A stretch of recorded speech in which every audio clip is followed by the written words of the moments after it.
Kentucky's Senate race is heating up as businessman Nate Morris jumps in, aiming to replace retiring Senator Mitch McConnell.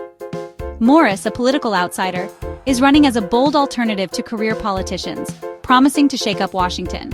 His campaign launch was aggressive, using his waste management background to declare, "Let's dump career politicians and take out the trash in Washington."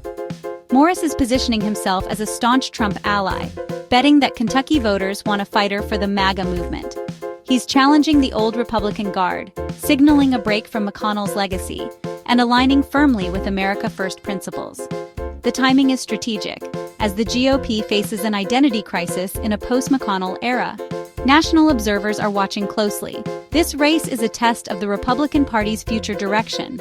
Morris is gambling that his outsider status and business acumen will win over voters tired of establishment politics. The coming months will reveal if Kentucky is ready for this new, combative style of conservative leadership. Morris's campaign centers on his personal story, a ninth-generation Kentuckian raised by a single mother in a union household.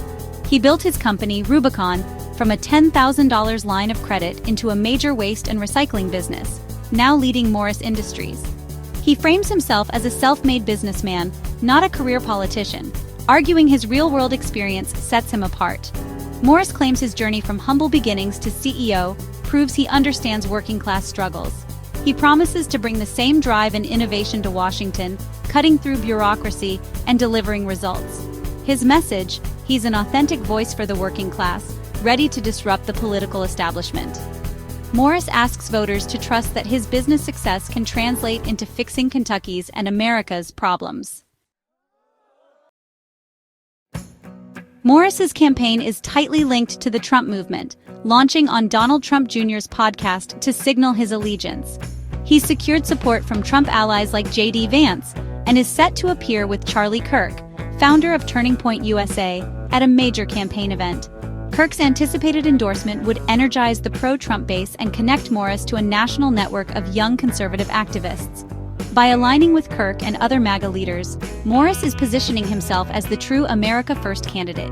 His campaign team includes veterans from Trump's political operation, giving his bid a national-level edge. The strategy: make the primary a referendum on Trump loyalty, outflanking rivals with high-profile endorsements. Morris is betting that this coalition will propel him to the front of a crowded field. The Republican primary is fiercely competitive, with Morris facing established figures like Representative Andy Barr and former Attorney General Daniel Cameron. Barr and Cameron are both scrambling to prove their MAGA credentials, attacking Morris as a latecomer or a globalist. Morris fires back, branding them as McConnellites tied to the old guard. The real fight is over who can claim the Trump mantle in Kentucky. Social media battles and sharp attacks highlight the high stakes, as each candidate tries to outdo the others in Trump loyalty. Morris's outsider status and endorsements make him a serious threat, forcing rivals to defend their conservative records. This primary is shaping up as a defining moment for Kentucky's GOP.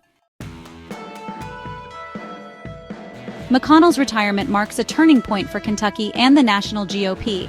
The Senate race is a test. Will the party stick with McConnell's traditionalism or embrace the populist America First movement? If Morris wins, it signals MAGA dominance. If Barr or Cameron prevails, traditional conservatism may still have a place. Democrats face long odds, with the real battle in the Republican primary. Trump's endorsement could be decisive, making the fight for his favor intense. The outcome will define what it means to be a Republican in Kentucky's post-McConnell era. This race is about more than one Senate seat. It's about the future of the GOP. The nation is watching as Kentucky decides its political identity.